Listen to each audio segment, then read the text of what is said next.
Olá, eu sou Ademir Demarque, sou escritor, moro em Santos e este programa tem o apoio da Lei Aldir Blanc, Prêmio Alcides Mesquita, da Secretaria de Cultura de Santos e do Governo Federal. E a proposta é de fazer a leitura de poemas escritos nesta cidade e comentar como eles foram falando de diversos aspectos da orla, de viver em Santos.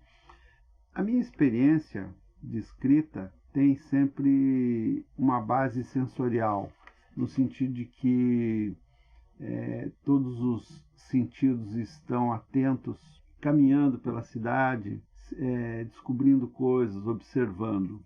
Um dos poemas que eu diria mais marcantes e que por isso dá o nome a este projeto é Vento do Diabo. Esse poema foi escrito como uma experiência altamente sensorial, de sentir o vento noroeste de forma intensa, aquele calor que queima e que ao mesmo tempo mexe com toda a cidade, com a vegetação, e que nos atinge, afeta o nosso humor. E então, tendo essas sensações, eu pensei em como eu poderia falar desse vento. Então eu escrevi este poema, Vento do Diabo, que vou ler agora. Vento do Diabo, para Gilberto Mendes. O noroeste é morno, como bafo de diabo, vento de saci, sopra para todo lado, crispa o mar de manchas brancas, desenhando gaivotas, mas enquanto venta, não há sinal de ave nenhuma. Guará, pomba, garça, bem-te-vi, todas somem, não se sabe onde. As árvores sempre plácidas se contorcem, como se quisessem se livrar de algo. Um espírito ruim que delas se aposse, vindo de dentro, embora é de fora que assopra. A paisagem se crispa e se altera até na cor. O ar se enche de areia fina que voa e a tudo penetra, recobrindo móveis e o que esteja estático. Como fuligem ou cinzas vindas da chaminé do crematório de Corpos, da Vila Belmiro ou de Aço de Cubatão. Estar atento, então, ao que acontece na cidade é uma forma de escrever. Ouvir, por exemplo, um ruído na paisagem. O ruído cadenciado de um motor de popa risca o horizonte vazio, até ser preenchido pela canoa que o carrega. Ainda assim, não estará completo. O que se pensa que se vê, pois não basta o deslocamento do olhar, é preciso que o corpo se triture na fronteira e se destrua no abismo, para que a canoa deixe enfim de existir e prevaleça apenas os estampidos ouvidos e imaginados do motor na paisagem imovente. Passeando pela cidade também podemos chegar em lugares como a Lagoa de Saudade. Essa lagoa foi famosa pela presença de um jacaré que foi parar lá, não se sabe como, e indo a um passeio eu observei esse jacaré e pude pensar como escrever um poema que resultou neste que vou ler agora. Da imobilidade do jacaré na Lagoa da Saudade. O jacaré moveu 1/1000 de milímetro a cauda. Quando leve e longamente inspirou, ninguém viu. Então expirou. Também não vi. Não piscava o olho aberto, boiando na imobilidade, mas respirava por ele o mundo à sua volta, e foi por lá que a Lagoa da Saudade entrou, que eu entrei e que tudo entrou, para olhar a partir de dentro e respirar a imobilidade e criar o mundo lá fora como uma projeção seca e aguada que as variações de luz e calor tornavam moventes. Como você pode constatar, é um poema que observa muito a imobilidade do jacaré. Se você já teve a oportunidade de observar um, você vai ver que o jacaré fica completamente parado e seus movimentos são quase que imperceptíveis. Ele pisca muito sutilmente a membrana do seu olho, sua respiração é praticamente imperceptível. Olhar um jacaré num zoológico, como por exemplo há no orquidário, é ficar longamente esperando algum movimento. E isso então eu tentei registrar neste poema. Em Santos podemos subir no Morro do Itararé e observar a Baía de Santos. No alto do Morro do Itararé, o vento aos olhos sussurra. Com aleivosia, os sabores das carnes doces da Bahia, salpicada de navios e contêineres, azulada como um peixe, sanguínea como uma sereia no cio. Subo para vê-la, desço para perdê-la.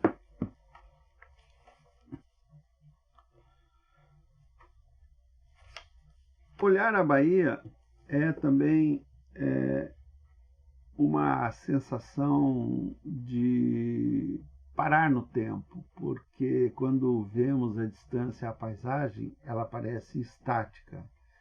E no Morro do Itararé perdemos a sensação de movimento, porque não há circulação de veículos próximos, não há pessoas, como na vida urbana que acontece embaixo. Então eu escrevi um outro poema com essas sensações. Pelo oco da flauta vã. Na imensa lua cheia que cobre a Bahia, desmedido buraco no coração, a engolir ávido todo o mar, assopro a dor e o vento, pelo oco noturno da flauta vã. O sopro ressoa em fino uivo, e balança de susto os peixes, pendurados no varal para secar. Santos, como todos sabem, é uma cidade muito marcada também pela presença do futebol, pelo Santos Futebol Clube, e foi também impregnado por essa cultura que, numa das Copas do Mundo, me senti motivado a escrever um poema que tem o título de A Palavra que se Espera Quando Rola a Bola. Lá vai, a bola rola, olha! Jabulanca e vuvuzela tentam se caber na malha de linhas simétricas do campo, que é sempre mais amplo do que se vê e se expande, e explode quando a torcida se integra e grita com sede. A palavra que mais se espera, e pela qual tanto se agita, unida ao pé que se junta à bola e cola à rede, soma-se a infinitos gritos, na coreografia de abraços, alegria e tristeza imensas. Outro lugar interessante é caminhar pela praia e observar aspectos que estão lá e as pessoas distraídas às vezes não percebem. Então, fazendo isso, caminhando, que é uma coisa que eu gosto muito de fazer pela praia, eu escrevi alguns poemas que dei o título de Questões de Método no Caminho pela Praia. 1. Uma pequena garça impecável branco vive no canal poluído e fétido de onde tira alimento. Próximo a uma sacola de supermercado, entre latas de bebida que boiam, olha fixamente na água, imóvel. Súbito enfia nela com uma agulha o bico fino e longo e tira um pequeno peixe que engole, semovente. Nem bem aquela vida, esperneando, lhe desce pela goela, a garça já se fixa em outra que se aproxima. 2. Um senhor, já devidamente enquadrado no chiqueiro da terceira idade, em calção de banho, bem no meio da praia, entre a calçada e a água, de repente dá um grito estranho e chacoalha os braços. Alguns que passam se voltam para ele. Não é nada. Apenas, talvez, um grito de guerra. Enquanto isso, já avançou alguns passos, agitando os braços de diversos modos, repetidos, mas alternados, indo em direção ao mar. De vez em quando para, escreve algo no chão com o dedo do pé, e continua entre caminhar e correr até chegar à água. Quando chega, molha os pés, e quando se esperava que fosse continuar, vira-se bruscamente para a esquerda, indo, já sem gestos, ao longo da água, que metodicamente vem e vai. 3. Um jovem branco e belo vestido olha o oceano, com roupas de quem começa o dia para ir ao trabalho. Em silêncio, reza, faz sinais sobre o rosto. Um dedo beija os lábios, então se volta dando as costas ao mar, caminhando decidido para a cidade. 4. Então escrevo com o bico da garça, procurando um peixe que não sei.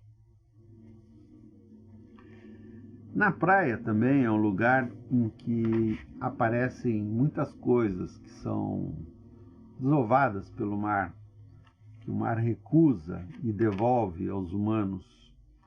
Muito do lixo jogado nas águas que afetam a vida dos animais e que o mar, em seu movimento de marés, recusa digerir. E então esse lixo vem todo de volta parar nas praias. Então eu escrevi este poema, Horizontalidade Regurgitada. A horizontalidade amena da praia, feita para olhar a água, as ondas, a paisagem, os navios que entram e saem pela baía, objetos regurgitados e devolvidos pelo mar, os tipos de variadas formas que desfilam como peixes pelo aquário de nossos olhos. Caminhando um dia pela praia, me senti como se estivesse no Hades, que é uma espécie de cemitério grego, mitológico. Então escrevi este poema, Primeira Manhã no Hades. Hoje pela manhã, 2 meninos cegos na praia, um magro puxado por outro obeso, parecia vaia. Caminhavam lentamente, titubeando peso na areia, a mesma que se dissipava aos pés fina e infinita, em fuga do tempo e do gargalo da ampulheta. De novo lá estávamos no Hades, impassíveis, numa de suas gargantas abertas na superfície. Então gritei e girei o olho 360 graus como se fosse câmera, atropelando passo a passo a paisagem áspera, no protovisor passando, loira de olheiras falsas. Logo em seguida, um navio velho e enferrujado cruzava a baía em direção ao porto. Belo nave. O gordo e o cego chegaram pedindo moeda. Os olhos a esmo, vesgos como os astros nos céus, meus dedos seguiram céleres seus movimentos, tateantes e confusos nos bolsos buscando níquel. Por um momento atingiram o âmago da ampulheta, mas não veio moeda alguma, somente textos. E a estranha nave indo a caminho do horizonte no mar. Outro poema em que registro a forte presença do mar e como essa presença afeta a minha vida e a minha sensorialidade. Estar vivendo próximo do mar é uma experiência muito singular e que me estimula muito a pensar e a escrever. Por isso, viajo e volto, está seco o mar. Viajo e volto me buscando a esmo. Olho seco o mar contra a malha de areia. Tudo em torno pareceria sempre igual, se uma árvore não tivesse sonora urdido flores e explodido para fora. Lá se derrama em cataporas brancas, iludindo olhos, mudando carrancas, a quem busca na paisagem o mesmo. Ao trabalho volto à minha sala, com aquela árvore vista na janela. Um bonsai extenuado se exauriu. Secos os musgos, o viço se perdeu. Pela falta de cuidado, amor e água. Tardei a voltar, ele antes de mim se foi. Seca o olho de dar pena nem trégua. Junto sumiu também o verde sangue, e assim, triste, dourado e exangue, tornou-se para mim, inesperadamente, a morte, exprimindo ardor inusitado, a imagem serena e resplandecente daquela árvore florida como um fado. Cardumes. O mar é pródigo em cardumes. Com as ressacas, brilham e deitam aos pés chusmas de lixo e entulhos moluscos e agudos. Da praia se antevê outras levas, como navios, prontos para a desova de contêineres. Da memória me visitam de outrora cardumes de baleias, e de audazes no inóspito em que já estive, baleeiras. Velho, durmo, sonho, embriagado em meio ao viscoso, o cardume de sereias que pesquei. Escrever é juntar letras, formar um cardume de letras como se fossem pequenos peixes que navegam pela página em branco. Cardume de letras. Cardume de letras esguio feixe de luz, sob o espelho d'água, página. Onde os sentidos ondeiam, não se lê esse urdume. Mas pescam-se seus sonidos, em cada letra, peixe que reluz. Não sei se você sabe, mas os calamares, que são um tipo de lula que tem tinta, que era extraída pelos chineses antigamente para usar na escrita de pergaminhos. Essa cultura, essa imagem dessa tinta, desses calamares indo parar nos pergaminhos, me inspirou a escrita de um poema que eu intitulei justamente Calamares. Na origem da escrita, os calamares se calam. Deles extraída a tinta, eis novamente falam. Errantes pela escrita, seu renovado caminho em borrões e cracas, por penas e tinteiros, vão pelos pergaminhos, onde de novo se ouve o som oco de conchas, ao mesmo tempo eco de todos os 7 mares. De novo voltando a caminhar na praia, numa segunda manhã no Hades. Na praia caminho por pessoas espalhadas. O sol intenso cria uma imensa modorra. Parece um campo de cadáveres após a guerra. Intriga-me conviverem pacificamente com o lixo. E até fezes em estado sólido espalhados pela areia. Imagino meu olhar situado num ponto distante, por hipótese no helicóptero da polícia que passa. A certa altura a composição parece harmônica. Gente, lixo, gente, fezes, gente, lixo, cachorro, gente, lixo. Se me tivesse sido dada a arte da pintura, melhor exporia em cores densas o disparate. A convivência apática os torna iguais, no limite da coabitação consentida. Inocência, indiferença, inconsciência parecem objetos assemelhados, uns móveis, outros imóveis. Numa equação que ecoa a questão onde ainda somos semelhantes, neste cenário de mutantes, outra manhã no Hades. Metros adiante, nessa mesma areia de Anchieta, um magrelo segura uma lata de cerveja quente. E enquanto conversa com outro estranho se abaixa, na dificuldade de sua esqualidez, para apanhar um palito de sorvete. Com o palito, continua a acrescentar palavras a outras enormes já escritas por ele na areia, repetindo um Anchieta despotencializado em dizeres, como salve-se entregando sua fé a Cristo. Olha em volta o lixo, pessoas, dezenas de jogadores de futebol, e me pergunto: onde ele quer chegar? A resposta me foge furtiva e rápida. Em algumas horas, a primeira chuva, as ondas mais ousadas que fizeram o mar sobre a terra, respirando da opressão da lua, aquela mensagem sem garrafa seria apenas refrão, na cabeça de seu autor e resíduo na de seus leitores. Outro aspecto que me chama muito a atenção quando estou observando a Bahia é a intensa circulação de navios. Isso me motivou a escrever um poema que eu dei o título de Engolidores de Contêineres. Imensas massas náuticas, os navios de perto impactam a paisagem e a comem num pedaço essencial. Remendos entintados de fome na natureza morta da Bahia.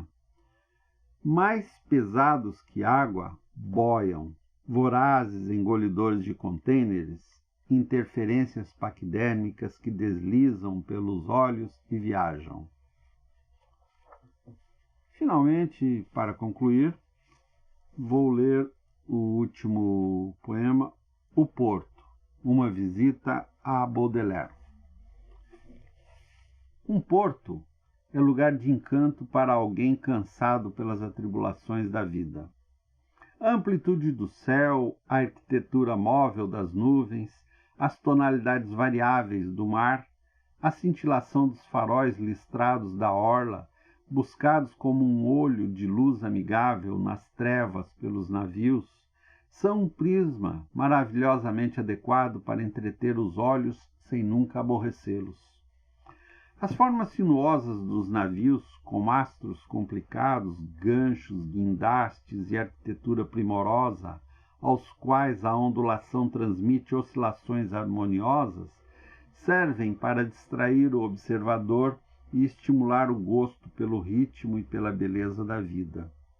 Há um encanto em ver sua circulação pela Bahia e pelo canal freneticamente transitado por eles entre rebocadores, lanchas, balsas, barcos, iates, todos ao mesmo tempo.